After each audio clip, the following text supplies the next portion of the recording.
Hello everybody and welcome to my vlog. This is the first installment. Thank you very much. I'm quite happy about that. I'll be famous in no time, I'm sure. Alright, today we are doing a review of The Legend of Tarzan, the new movie that just came out last Friday. Flying Squirrel gave me some free tickets to go see the preview, so special thanks to them. I went in to this movie knowing absolutely nothing about it. Alright, I knew it was Legend of Tarzan. I knew that it was going to be about Tarzan, but it's very different than I expected. For example, Samuel L. Jackson is cast in the movie. I had no idea that was going to happen. My first thought was, how many times can they get away with saying motherfucker in this movie? Second thought was, somebody get these goddamn apes off this motherfucking plane! Few things you should know going into it. It takes place 8 years after Tarzan and Jane's return to England. So he hasn't been in the jungle for 8 years. Tarzan is civilized now, and he's, after being missing and presumed dead for almost 20 years, if not more so, he's still gets his lordship by birthright, and he dresses all fancy, and he's prim and proper, and he doesn't like to be called Tarzan. Tarzan was a past life. Now he goes by John Clayton. Lord John Clayton. Yeah, I thought that was kind of weird too. I mean, he's got to live some kind of life after he gets back, but just getting his lordship because he was born into it, I feel like he would have had to earn it. I feel like that would be a story in and of itself that they could have made before this movie. All that can be a stylistic choice or a plot device that I can live with it. The thing that really got under my skin, I didn't realize this until the credits rolled, was how can he keep up with the Africans and swing from vines if he hasn't been in Africa for 8 years? What kind of training regiment has that guy been doing?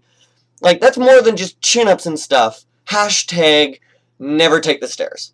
There was one really subtle choice that I really enjoyed about this movie. As we all remember in the old Disney version, the big bad guy was a jaguar. And so what do they have the big bad chief of the big bad tribe of the big bad guys wear? A jaguar skin. I thought that was a really nice touch. Alright, now, time for the ratings. First off, characters, I gotta say, they were all really, really strong. I thought that they were very clear and concise, and they even had some build-in with subtle nuances that I didn't expect to see from a Tarzan movie. So, I gave 4 out of 5 Samuel L. Jacksons on that one. Next is casting. I feel that the strongest character in this movie, the strongest casting, was probably Christoph Waltz as Rom. He plays the corrupt Belgian that's working for the Belgian government to make everyone's life horrible in Africa, basically. But that doesn't change the fact that every time Samuel L. Jackson's face popped up, I was almost just taken out of the movie because of what I think.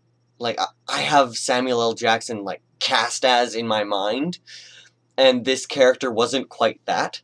So, it took away a few points. So, I ended up giving the casting in this movie 3.5 out of 5 Samuel L. Jacksons. And now, we have plot. Now, the plot of this movie was pretty good. With adequate amounts of suspension of disbelief, it all fit. There were a few moments that I was like, that doesn't make sense.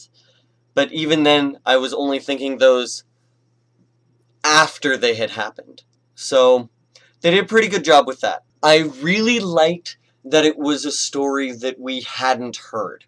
Nobody ever talks about what happens to Tarzan after he goes back to England. And so I think it was long overdue, and they did a good job with it. So, I gave them 4 out of 5 Samuel L. Jacksons for plot. Averaging all that together, the overall rating I give this movie is 3.8 out of 5. I gotta say, It's fun to poke fun at this movie because of some of the choices they made, but I understand why they made most of the choices they did. All of it was very well thought out, and there was rationality behind all of it. So, I think overall they did a good job. Oh, and one more thing that you need to know. One of my coworkers was really upset about this when she found out there are no talking animals in this movie. So if you're expecting another Jungle Book, you're going to be disappointed. Okay, everybody, that's all I got. That was today's installment. I hope you enjoyed. I think I had a lot of fun making this video, so I hope to see you again next time. Tota for now.